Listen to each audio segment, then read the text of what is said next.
Okay. So, pag, pagka binabasa ko ang history books at saka mga theologians, nagsasabi sila na ang mga Baptist nag-umpisa lang noong 1600 at bago yan ay walang mga Baptist. Okay? So, paano natin sasagutin yun? Brother Danny, may I have idea? Ikaw ba naniniwala na ang Baptist ay matagal na? Hindi lang itong 1600 nag-umpisa.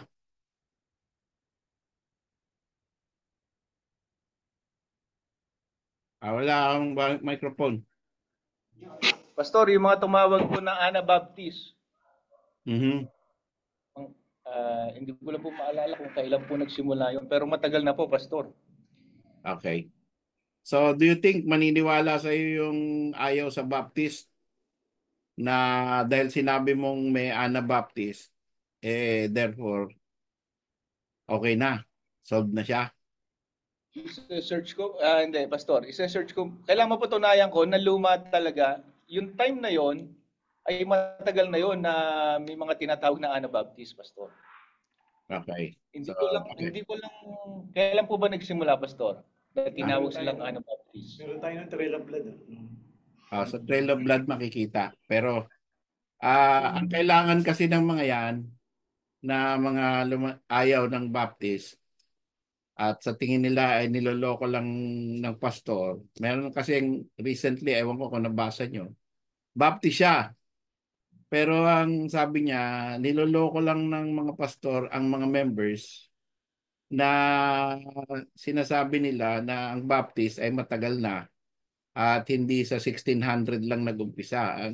As far as I'm concerned, sabi niya, in my research, 1600 nagkaroon ng Baptist. Before that, walang Baptist.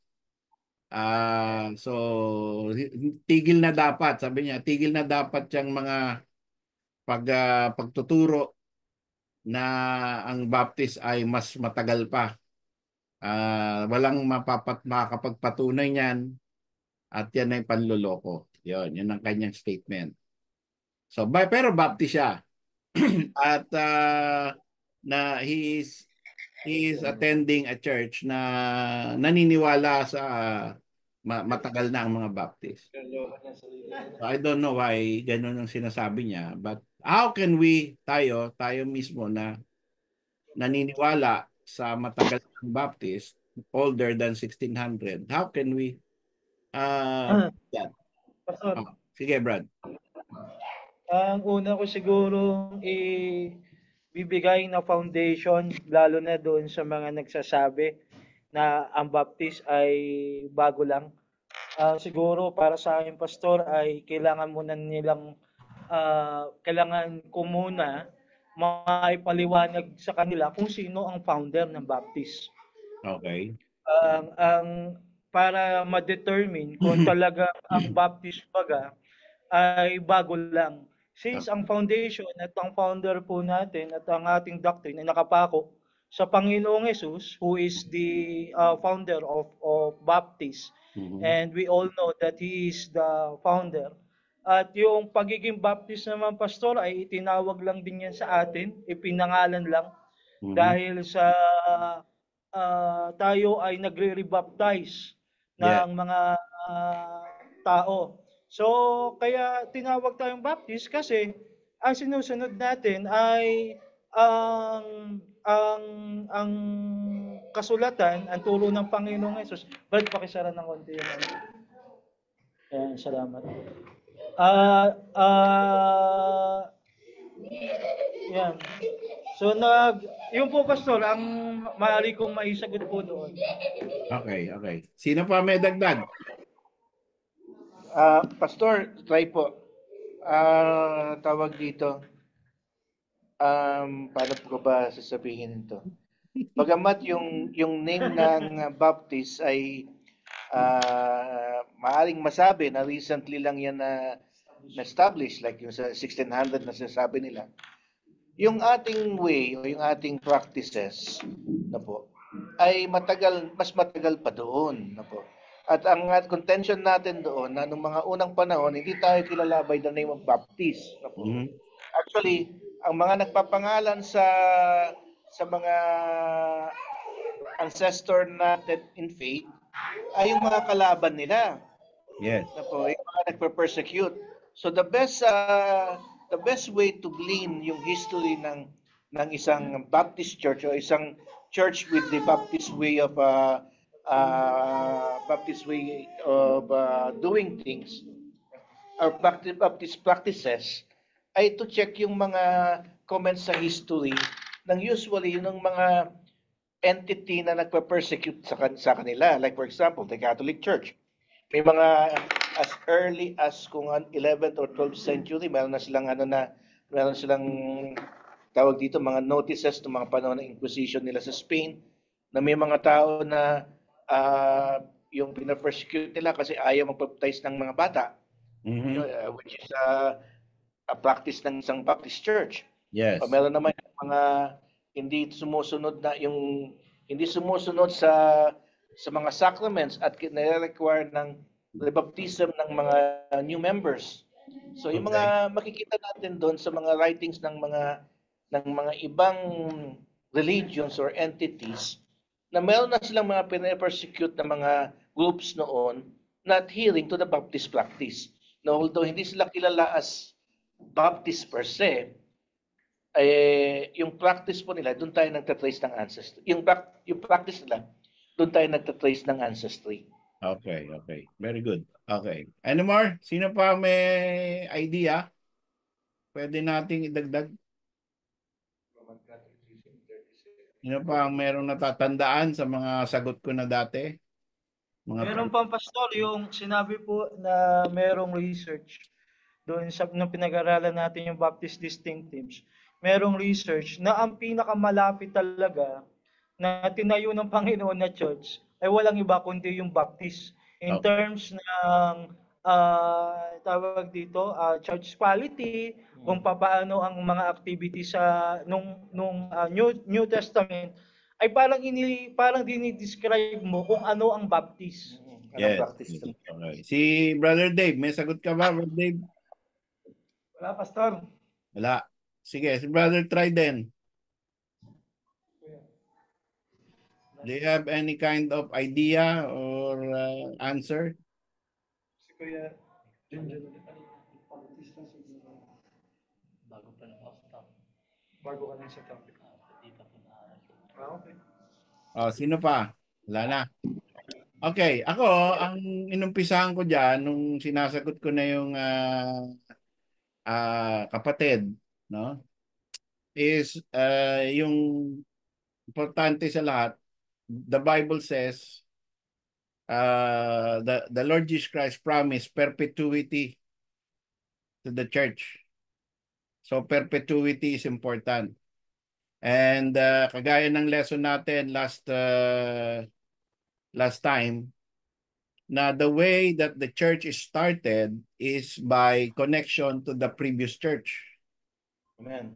So if Christ is the one who started the first church, and the church, the true church, is propagated by means of a connection to a previous church. Okay? So that's number one. Isa-isahin natin ha. Number one, Christ started a local church. Yes. And he said, this is my body.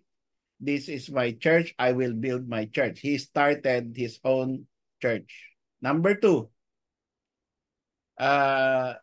he promised perpetuity to that church which he started.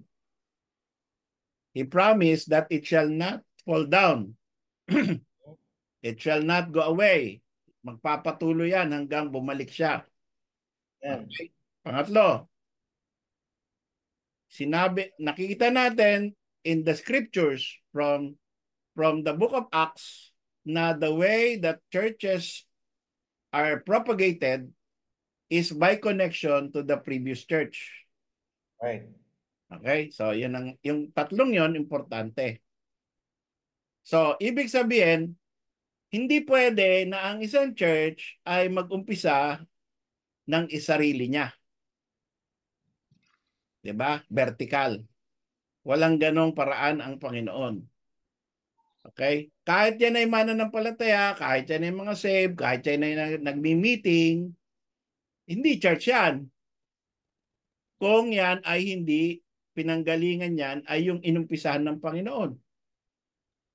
Okay? Dahil nga kagaya nung sabi ni John, sinaway namin yung isa nagnangaral, nagpapalayas ng demonyo na hindi naman natin kasama.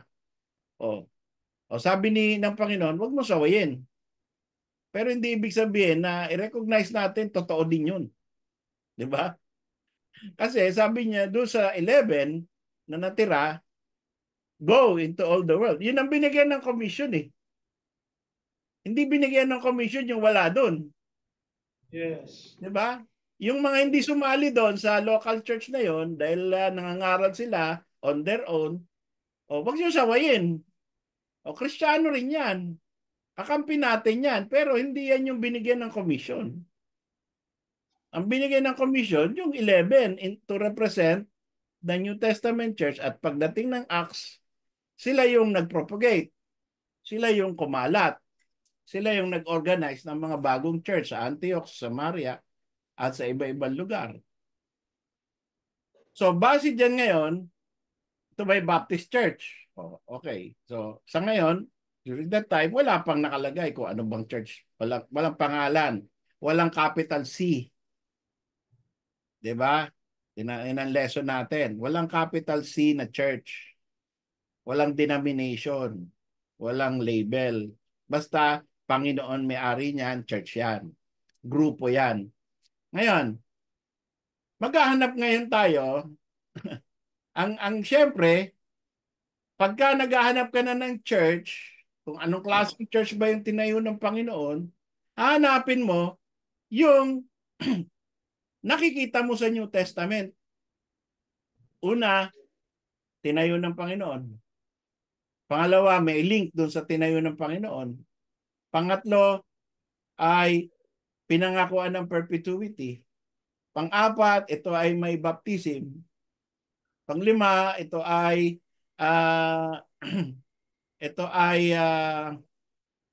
properly organized.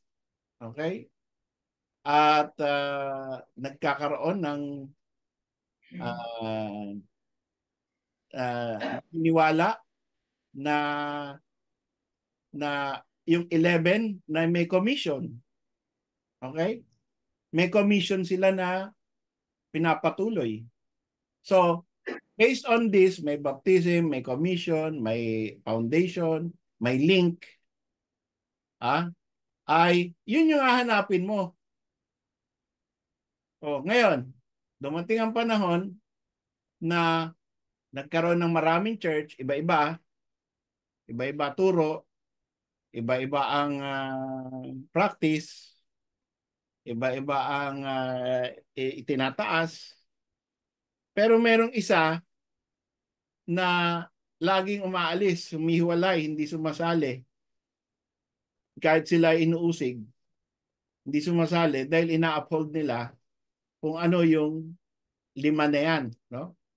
Sila ay local church, sila ay properly organized, may link sila ay properly baptized, sila ay may commission, at yan ang kanilang, at may promise ng perpetuity, yan ang pinapaniwalaan nila. So, umiwalay sila.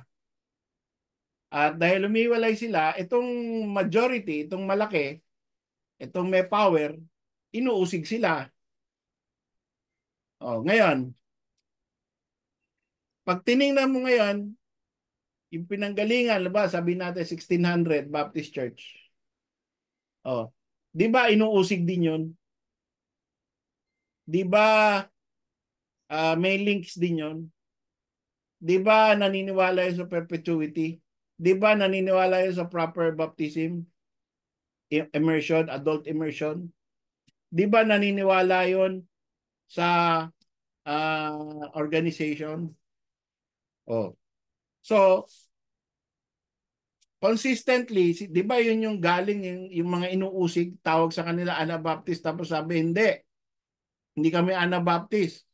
We are Churches of Christ, no? Sa 1644, tingnan niyo yung Confession of Faith ng mga Churches of Christ, which is falsely called Anabaptist. Yun ang kanilang sa 1644 London Baptist Confession of Faith. Merong 7 churches na nagsama-sama at sabi nila kami ay mini-mislabel. Churches of Christ kami, pero tinatawag kaming Anabaptist. Oh, so from that position, ay malalaman mo na sila yung Anabaptist, tinatawag na Anabaptist or nagbabaptize ulit during the 1500s, 1400s, 1200s, na kung saan may record nga tayo by the enemies of the Churches of Christ. Meron kaming kinulong, meron kaming pinutulan ng ulo, meron kaming pinersecute. At dahil sila ay nagre-rebaptize at ayaw nilang ibigay yung kanilang mga anak para mabaptize. Kaya ito ginagawa namin sa kanila. Pero sila ay matitinong tao, kaya except ito lang ang problema nila. So based on that, may connection tayo. Tayo yung naging, kahit hindi naman dapat Baptist ang name, kundi Churches of Christ lang. Dahil sa dami ng Churches of Christ, dahil sa dami ng mga churches na iba-ibang pangalan, we adopted what is commonly branded to us, which is Anabaptist or Baptist. Kaya yan ang naging development. Pag naghanap ka nga ng Baptist Church from the first century na tinatag ng Panginoon, wala kang makikita. Pero meron kang makikita na pattern. Meron kang makikita na beliefs. Meron kang makikita na practices. Yeah. Yun ang atin. So, pagka hindi ka pa naniwala dyan sa proof na yan, ay wala na tayong magagawa. Talagang ayaw na. No? Yes. Isa pa, ay tatanungin natin ngayon yung umuusig or yung nagque-question. Ikaw ba naniniwala? Kasi usually dito na sila magfe-fail. No? Ikaw ba naniniwala na local church ang tinatag ng Panginoon at hindi universal invisible church? Doon na sila magfe-fail. Kasi sasabihin nila, lahat ng saved church, yan ang failure. No? Lahat ng saved member ng church, Mali ko dati. napakakasalan ng Panginoon. Kahit yan faithful or unfaithful, false doctrine or true doctrine, pare-pareho yan dahil saved yan, pakakasalan niya ng Panginoon, church yan. So, tayo naman naniniwala na hindi. Nung nagtatag ng church ang Panginoon, nagtatag siya ng local church. Yan ang alagaan niya. Na may membership. Doon nga sa Book of Acts, 120 members. So, hindi universal, hindi invisible. Merong visibility, may locality. So, doon pa lang, hiwalay na. Pag ang isang church naniniwala sa dalawang klaseng church, unscriptural na yon. No? Merong local visible, universal invisible. Pag pinaghalo mo yan, mako-confuse yung members. Una, confuse yung pastor, confuse yung church, confuse yung members. Pagka ang isang church ay naniwala sa local visible and universal invisible. Okay? So ngayon, pangalawang tanong, na ikaw ba naniniwala sa na meron lang valid baptism, hindi lahat ng baptism valid? I-deny na naman yan. Diba? Sasabihin nila, basta pwedeng i-baptize, basta immersion, baptism yan. Papatunayan na yan. Diyan, malaki at mahabang usapan na naman.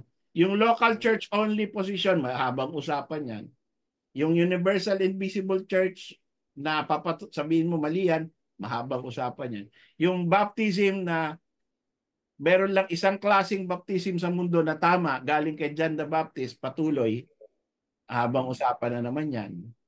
Yung link na dapat ang isang church para tawaging properly organized ay galing sa previously existing church. Malaking usapan na naman yan. Napakalaking usapan yan. Diba? Na Opo. kapag yung perpetuity, no, ay malaking usapan. Pero nakikita natin, lahat yan, perpetuity, links, proper baptism, at saka yung local visible church, 4 na points, nakikita natin sa scripture. Diba? From the scriptures, it is clear. But those who do not want to believe, who want to believe na everybody is equal, everybody is saved is church, malabo lahat ng explanation nila dyan. So andun yung conflict, andun yung na kaya nung yung kaibigan ko na humahamon na mali at nanloloko lang ang mga pastor, meaning isa ako sa mga nanloloko kasi yun ang tinuturo ko eh. Sabi ko, dahil alam ko mahaba ang usapan yan, sabi ko, Brad, magkita tayo. Face to face. Hindi natin makukuha yan sa Facebook. Hindi natin makukuha yan sa telepono.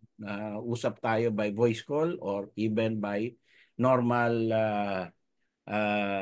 globe. Mahaba yan.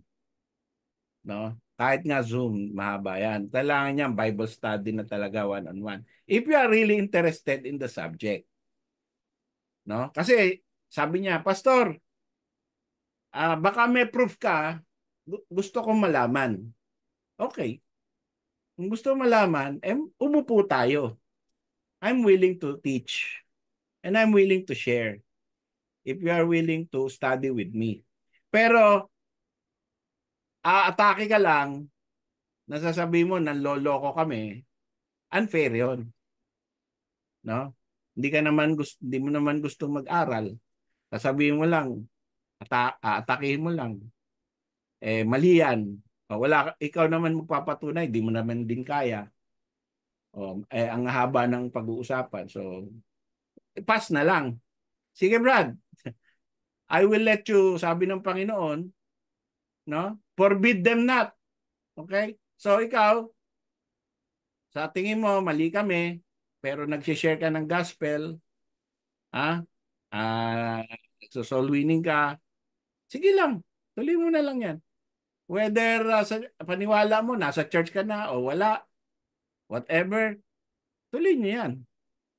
Sabi ng Panginoon, forbid them not. Okay, I will not forbid you.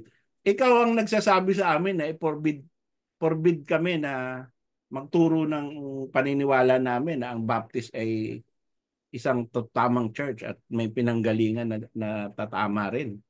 Ikaw ang nagpo-forbid sa amin. Dahil sabi mo, maloloko kami. Ikaw, hindi ko namin sinasabihan na gano'n. Sige lang. Okay? So that's the long answer.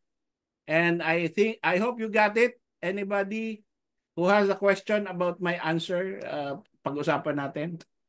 Go ahead. Amen. Amen po, Pastor. Amen po, Pastor. Maganda po yung sagot po. Amen po. May tanong po si Brad Jamil. Konting malayo po sa sa subject po. Pero Pastor, po ako na curious po. Sa mga church na naniniwala na yung authority nila ay directly galing po sa Panginoon po, ay yung claim po nila ay alam po natin na na false po 'yun kasi kailangan po na meron pong linkage po siya para para may pagsusundan po yung church. May trail po. So, masasabi po ba nating valid or invalid po yung pag-worship po nila sa Panginoon since yung pa lang po ng authority po nila ng church ay mali na po? Okay, very good. Good question. Number 1, pag merong nagsasabi na sila ay vertically linked sa Panginoon, okay? Wag mong sabihin mali yan kasi ang sa amin ay horizontal ang links. At yan ang paniniwala namin. Kaya mali kayo. So, hindi ganun ang approach. You can ask them. No? You believe that each church is vertically organized by the Holy Spirit, by the Lord Jesus Christ Himself. Okay? So, can you give a scripture na yan nga ang ginagawa ng Panginoon simula noon hanggang ngayon? So, yung scripture ng Pentecost, nandun. Diba? The Holy Spirit fell on them. And the Holy Spirit gave them yung Acts 1:8, diba? Power. And they spake in other tongues. And 3,000 souls were saved. Okay. So, yan ay ginawa ng Panginoon, ng banal na Panginoon at ng Holy Spirit. Ginawa niya yan. Tapos, paano ulit nangyari?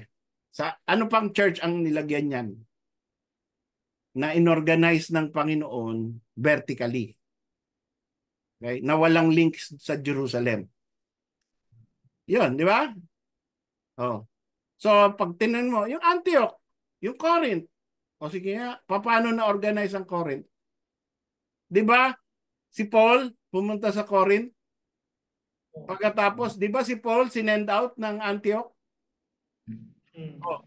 Di ba yung Antioch galing sa mga na-disperse, galing sa Jerusalem? Oh. So, merong connection ang Antioch sa Jerusalem. Tapos yung Corinth may connection sa Antioch. Dahil kay Paul. Oh, so asan ang vertical? Di ba?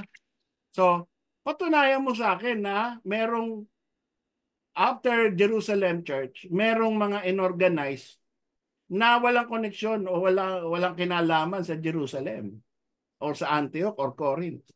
Patunayan mo. Kasi if that is you cannot give us any example from Scripture, then you are proclaiming that you have a new John the Baptist. Diba? Kasi si John the Baptist merong vertical authority. Sabi niya, he that sent me, the same told me that whosoever is baptized by the Spirit, he is the Son of God. He is the Messiah. Okay? Tapos, siya yung nagbaptize sa Panginoon. Siya yung nagbaptize sa mga first apostles. Ngayon, sasabihin mo, yan, vertical yan. Okay? Amin ko yan, vertical yan. Pero ang Panginoon, sa kanya kumuha ng baptism. Lahat ng disciples, sa kanya kumuha ng baptism. Ngayon, magbigay ka sa akin ng baptized na hindi walang connection sa Jerusalem. Baptizer. Baptizer na walang connection sa Jerusalem. Sino? Ang baptism ba ay basta na lang kinukuha sa langit sa panahon ngayon? Di kagaya ka rin ni Eli Soriano. Sa langit kinuha ang baptism ni Perez at saka itong si Manalo at saka si Periol. Puro sa mga langit galing ang baptism niyan. Di pareho kayo. Ganun bang gusto mo? Yung bang sinasabi mo? Na may kinausap ka ng Panginoon or ng Holy Spirit at sasabihin, ikaw ang bagong baptizer dahil lahat ng baptizer ay di ko nakilala at kung ano-ano ng doktrina. So mag-umpisa ka uli. Yung ba sinasabi mo sa akin? Di kulto ka. Kulto yung ganon. Diba? So, okay ba, Brother Jimmy? Ngayon, worship. Ang tanong mo, second part ng tanong mo, worship. Valid ba yung worship nila? Okay. So, ang Panginoon ang nagpe-prescribe at nagtatanggap ng worship. Ngayon, doon sa Old Testament, makikita natin na ang Panginoon very strict Yes. pagdating sa worship. Di ba? Merong tinatawag na strange fire na kung saan na kinain ng apoy yung mga mali ang worship. Pero mga Israelites yun, mga pari yun, pero hindi sila sumunod sa tamang pattern, kinain sila ng apoy. So very strict ang worship ng Panginoon. Kailangan sa Jerusalem lang, sa templo lang. Kaya hanggang ngayon, pag sinagog, hindi ka pwedeng mag-worship sa sinagog. Pwede ka lang makipagtipon. Pero yung worship sa templo lang. No? Ngayon, pagdating ng John chapter 4, sabi ng sa Samaritan woman, spirit and in truth. Anywhere, in places, anywhere. Okay? Pero, andun yung word na truth. Spirit and in truth. So, anywhere, pero may truth. So, yung truth na yan, ay yan ang nagbibigay ng validation kung ang worship ay katanggap-tanggap o hindi according to the truth. So, paano mo malaman na true yung worship nyo? Saan ka kukuha ng data or ng pattern? Sa New Testament, hindi sa Old Testament. 'Di ba? Kasi pag Old Testament worship, edi temple worship. Pero dahil spirit and in truth na ngayon, yung truth na yan ay yung worship according to the New Testament. O, paano ba mag-worship service sa New Testament? Meron bang praise and worship and dancing sa New Testament? Meron bang diyan sa New Testament ay meron bang ano pa bang ginagawa ngayon sa worship service, no? Meron bang clapping at saka meron bang slain in the spirit? Di ba? Speaking in tongues meron. Pero yung sinasabi na sabay-sabay 1 Corinthians 12:13 tsaka 1 Corinthians 12 tsaka 14. Sabay-sabay nag-speaking in tongues. Meron bang ganun ka makikitang pattern sa scripture? So sa Pentecostal wala. Ngayon, halimbawa, sabihin natin yan ay hindi naman ganun ang practice nila, hindi Pentecostal. O di ordinaryong, halimbawa, Jesus reigns, Jesus is the rock. So parang Baptist, pero hindi Baptist, parang Baptist lang. Valid ba worship nila? Tinatanggap ba ng Panginoon ang worship nila? Sabi, pwede natin sabihin ito. Merong individual worship, merong family worship, at merong congregational worship. Meron ding national, 4. Okay? Tandaan niyan ha. Individual, family, church, or congregational, national. The Lord deals with each kind of worship. So, kung ang halimbawa, si Jamil, si Brother Arnold, si Brother Danny, nagkita-kita sa bata. Tapos sabi nila, ano tayo? Manlangin tayo. Sumamba tayo sa Panginoon dito. Pwede ba yon? Tatanggapin ba ng Panginoon yon? Yes. Individually. Di ba? Bilang magkakaibigan. Tatanggapin ng Panginoon yon. Pero pag sinabi mong, sige dito, Brother Dave, total, deacon ka naman eh. Ikaw ang pastor namin ngayon, church na to. So mag-worship service tayo dito sa Bata, 4 tayo. Tapos ikaw ang pastor at mag-worship tayo sa church, tatanggapin ng Panginoon yan. Mali yun. Diba? Dinedeclare nyo yung sarili nyo na hindi naman kayo ganon. Pero, kung ang isang grupo ng mga Kristiyano, mga tunay, ay magsama-sama pumunta sa isang lugar, tapos sumamba sa Panginoon, tatanggapin ng Panginoon bilang individual. 'Di ba? At hindi tatanggapin ng Panginoon, idideklara nila na sila ay church, eh hindi naman sila church. O yung ginagawa nilang kabutihan para sa Panginoon, yung pagpuri sa Panginoon, tatanggapin ng Panginoon yun. Oh.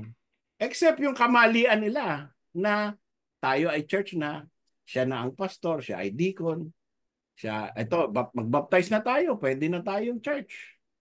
Oh, dinedeclare na natin, usapan na lang to, usapan. Pag-pray natin, i-bless ng Panginoon yung decision natin na maging church na at magbaptize na tayo. Oh.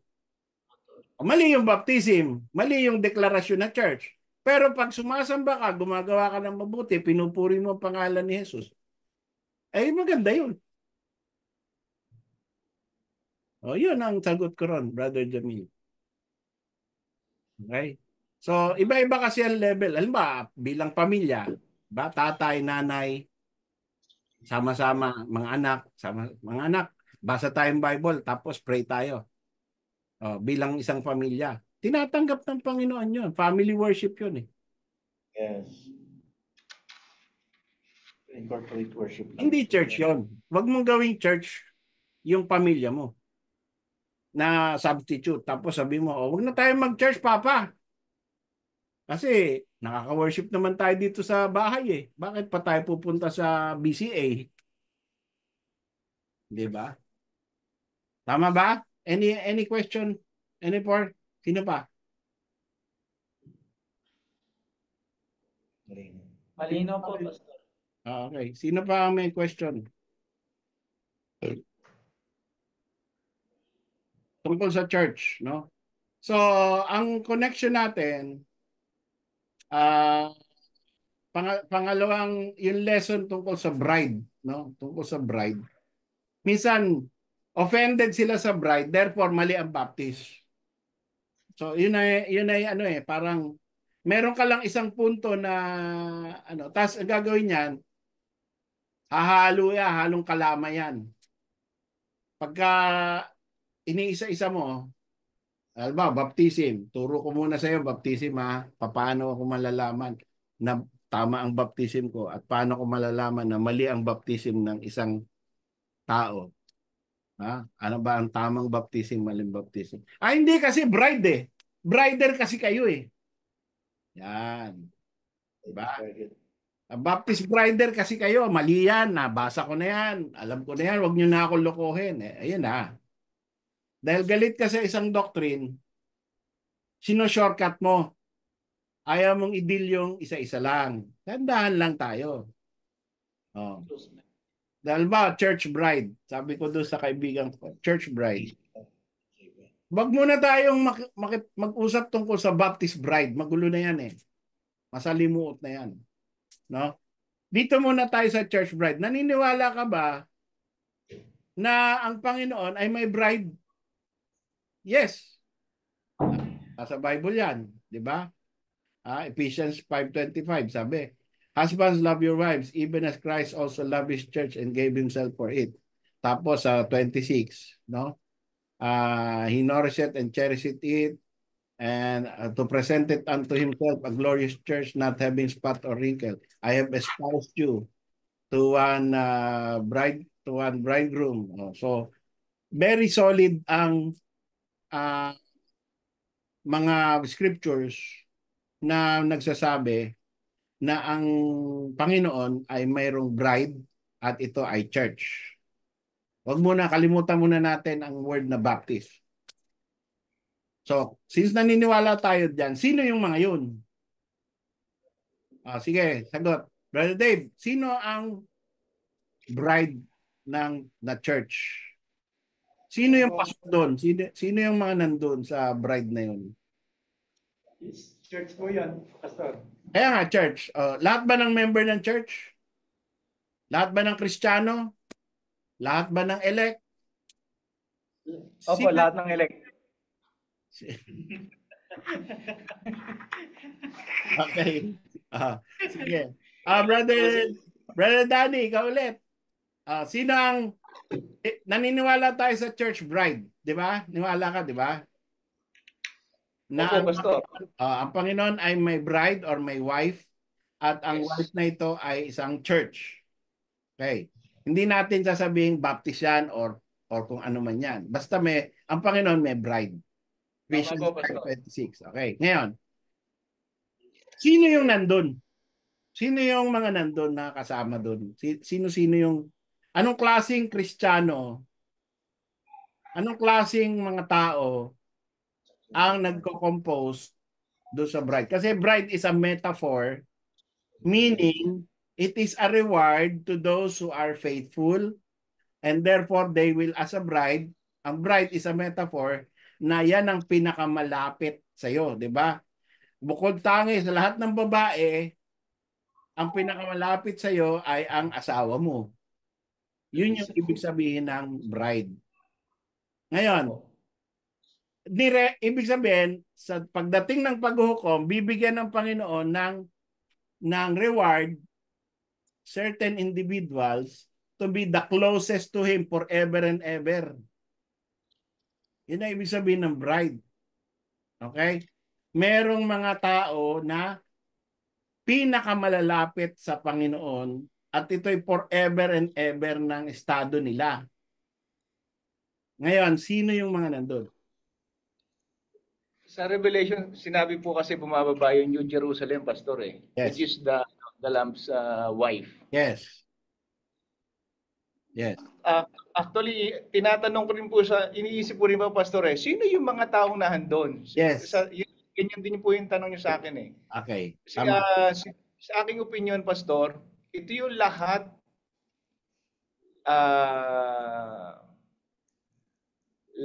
lahat ng sabagay, lahat yun, saints. Tama.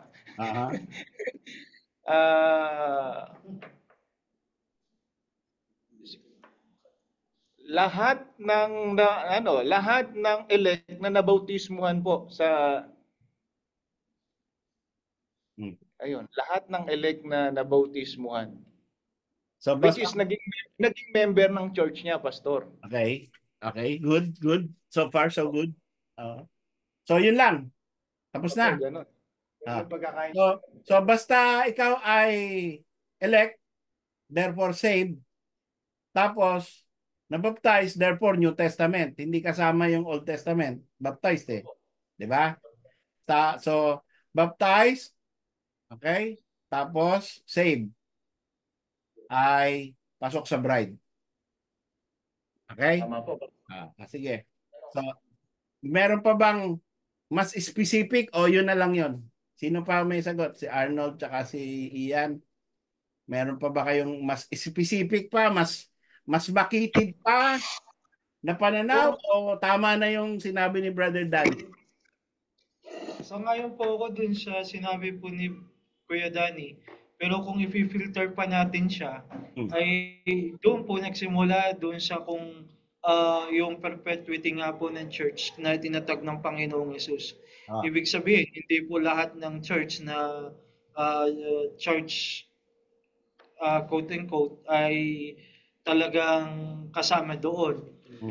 Kung sino lamang yung nakasama doon sa pagpapatuloy ng iglesia at naging member, nabautismo at naging member po doon. Yun lamang po ang mga kasama doon. Okay. Ano pa? Meron pa bang mas makitid o yun na yun? Sino pang makitid ang utak?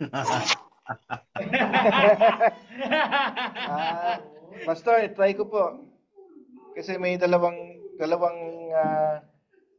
verses akong in mind pagdating dyan. Una, ililimit kung ano yung church. Yeah. Kasi ang sabi ng ating Panginoon sa Ephesians, doon sa tungkol sa wife, niyan tulad niya sa church na alagaan niya. Yes. Na i-serve niya without spot and wrinkle. Yes. So doon meron na kagad meron na kagad na implikasyon.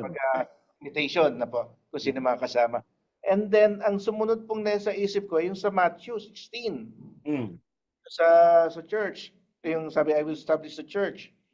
No? May nakalagay kasi po dito na sinasabi na Pagkatapos nung, and the gates of hell shall not prevail against it, yung sumunod na verse, and I will give unto thee the keys of the kingdom of heaven, and whatsoever that thou shalt bind on earth shall be bound in heaven, and whatsoever thou shalt loose on earth shall be loose in heaven. Hmm. Ang nasa isip ko po dito, yung good standing na members. Yun. Okay. At so papasok dyan yung mga under discipline, medyo may alanganin sila. Yan. Kasi kung ano yung binind nung ng church na kasi when we're doing church discipline, may meeting yan, Yes. pinagkakasunduan. So meron silang decision, Hmm. no. So ang pumasok sa isip ko diyan ay yung mga members na to, yung so mga members ng church, sa good standing member at yung mga na-discipline. Yes. Oo. So kung may limitation na kagad doon, kung anong klaseng church, within the church, may limitation pa rin. Yes. Kung sino yung good standing. Oo. So, okay. Laki po palagay. So, ngayon, dapat save. Okay? Opo. Pero hindi lahat ng save dapat baptize. Opo. Pero hindi porket baptize, pasok na. Dapat tama yung baptism at yung church na pinuntahan niya ay yun yung tama ang mga doktrina. Opo. Okay? So, pag mali-mali ang doktrina ng church na pinuntahan niya, kahit tama ang baptism niya, kahit save siya, hindi pa siya pasok sa bride. Diba? Church. Alangan namang sabihin ng Panginoon, o sige, bride ka na rin kasi total, baptize ka kahit mali baptism mo. Diba? O, tapos sabihin, o sige, kahit na tama ang baptism mo, pero mali yung church doctrines na inano nyo, pinaniwalaan nyo, pinagkasunduan nyo, pwede na rin, total, baptize ka naman at sa church ka naman. Oh. Pastor, pwede po ba yun? Tama baptism, mali ang doktrina? Oh. Pwede. Hindi, ibig sabihin po, ang pinagkunan nila ng baptism, tama. Yes. Paano po sila naging Naging mali. Kasi, halimbawa, galing po kay John ang baptism. Halimbawa, nanggaling po yung baptism natin doon, ng BCA. Yung doktrina, posibleng mali po, Pastor? Kasi maraming doktrina na pwede nating sabihin essential, okay? Pero meron mga doktrina na sasabihin natin na pwedeng hindi kahit hindi ka perfect diyan. Isang example, Brad. Sa ngayon, may mga Baptist church na naniniwala na ang Panginoon pumunta sa hell at nag-suffer. Pero Baptist. Pero hindi nag-suffer. Tama yun. Ha? Nagpunta po sa hell pero hindi nag-suffer doon. Pero, tama po yun. Pero itong tao na to, itong mga group of churches na to na nasa lipa, okay? Ang tinuturo nila at kumakalat sila, dumadami sila, ay nagtuturo na ang Panginoon para makumpleto ang kaligtasan natin, siya mismo ang bumaba sa hell at nagdusa siya sa hell. Hindi enough yung nagdusa siya sa cross. Nagdusa rin siya sa hell. Okay? So, Baptist yan. At kumakalat yan at maraming pastor na Bible Baptist na nadadala yan. Pastor, sa tingin ko po, yung Baptist na yan, mali rin ang baptism niya, Pastor. Dahil mali ang doktrina. Kasi kanina, Pastor, yung pinag-uusapan ko, sino yung bride ng Panginoon, ang nasa isip ko po ito, Pastor. Yung lahat ng tama ang baptism. Kasi pag tama ang baptism, tama po ang doktrina. Okay. Yun ang aking po. Okay. Halimbawa, ganito, no? Si Brother Ian, maraming kilalang Baptist na sabihin natin, tama ang baptism. Ngayon, pumasok itong grupo na to. Naniwala, nadala sila doon sa false doctrine. Okay? So, tama baptism sa umpisa. Pero nadala sa false doctrine. So, yan yung tinatawag sa Ephesians 5:26. He nourisheth and cleanseth it that it might be unto himself a pure without spot or wrinkle. Okay? So, merong cut-off tayong tinatawag. Cut-off. Ibig sabihin, halimbawa, nag-umpisa ka ng tama, so hanggat tama ka, tinatanggap ng Panginoon yung pagka-baptism mo or pagka-church mo. Pero dumating ang panahon na pumunta ka sa mali or meron ka ng mga members na hindi dinidiscipline, nagko-compromise ka na, at that point na only the Lord knows, hindi ka na totoo or hindi ka nakatanggap-tanggap. So, yun ang sinasabi ko lang, Brother Danny, na merong tamang church, tama umpisa, pero napupunta sa mali. Agree po, Pastor. Agree. Okay. So, yun ang ibig ko lang sabihin doon. Na tama ang baptism, pero mali na yung doctrine. Okay? So, halimbawa, ay tatanggapin ng Panginoon yung church as a church, pero may mga elements doon sa loob ng church na hindi faithful.